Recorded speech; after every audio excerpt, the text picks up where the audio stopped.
Hello, today I talk about the China International Paper Biennials Festival in Mexico.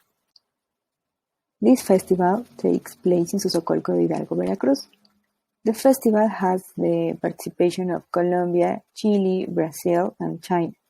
This magical town has a Totonac culture and currently preserves its traditions, its language, and forms of commerce.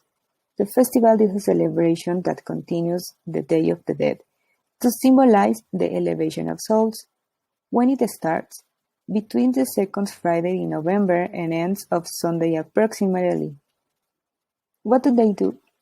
Visitors enjoy the typical food of the region while walking the picturesque square streets of Sosocolco. Likewise, they will be able to know the pools of crystalline waters that are hidden. In the afternoon, people perform ancestral and typical dances of the region.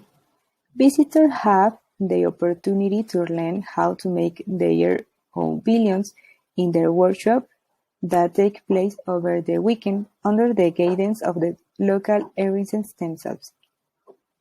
At night, everyone gets together to raise the Cantoya billions, the largest billions that reach more than 20 meters in height, compete for their design that have different meanings. Finally, all the billions are raised in front of the church in San Miguel Arcángel. That's all. Thank you.